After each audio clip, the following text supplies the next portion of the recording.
সংকটের এই সময়েও খোলা দোকানগুলোতে প্রকাশ্যে চলছে জ্বালানি তেলের বাণিজ্য।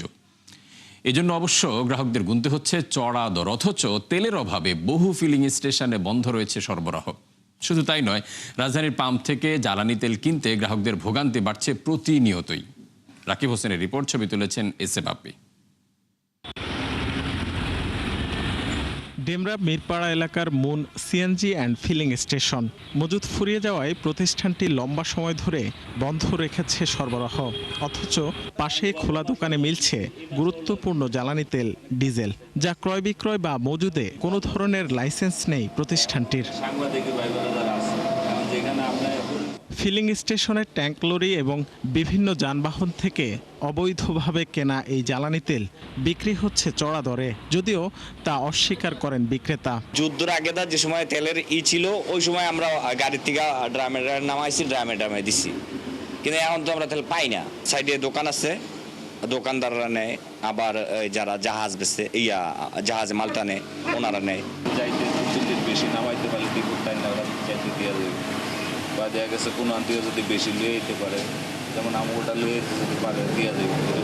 ডেমরা এলাকায় একদিকে রয়েছে ছোট বড় অসংখ্য শিল্প প্রতিষ্ঠান, অন্যদিকে পণ্যবাহী যানবাহনের নিয়মিত চলাচল। এই দুয়ে মিলে বাড়তি চাহিদা রয়েছে ডিজেল ও ফার্নেস তেলের, যা পুঁজি করে খোলা তেলের রমরমা বাণিজ্য চলছে সংকটের এই সময়েও। তেল সংগ্রহ করে গিয়ে আরেক জায়গায় বিক্রি করে দেয় এবং বিক্রি করে আবার তারা লাইনে দাঁড়ায়, এরকম কিছু মোটরসাইকেল চলে আসছে। এর জন্যই আসলে আমার মনে হয় একটু সংকটটা বাইরে গেছে। খোলা যদি খুচরা তেল কিনতে চাই, লিটার প্রতি 20 টাকা 30 টাকা দিয়ে বেশি দিয়ে তেল কিনতে হয় খোলা তেল, আর পাম্পে থেকে নিলে 100 টাকা লিটার নেওয়া যায়।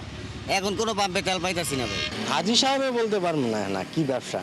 তেল বিক্রি করে যার দোকান থাকি নারায়ণগঞ্জ।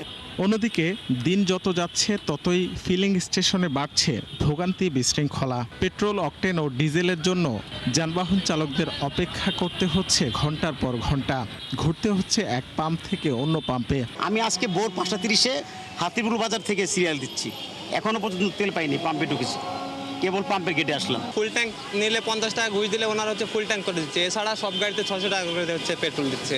9 দিন আগে একবার নিছিলাম, আর কালকে আসছি নিতে পারিনি, এই পর্যন্ত আসছি বন্ধ হয়ে গেছে। আজকে আবার আসছি 6টা থেকে। তারা এসি ঘরে বসে থেকে বলতেছে তেলের সংকট নাই, তারা কি পাম্পে ঘুরে দেখে না পাম্পের যে সিরিয়াল? আমি মনে করেন যে ইসের থেকে বাটা সিগন্যাল থেকে সিরিয়াল দিয়ে এই পর্যন্ত আসছি। এদিকে মঙ্গলবার জেট ফুয়েলের দাম লিটারে 25 টাকা বাড়ায় আরও চাপে পড়েছে অভ্যন্তরীণ বিমান চলাচল ব্যবস্থা। রাকিব হোসেন, 71, ঢাকা।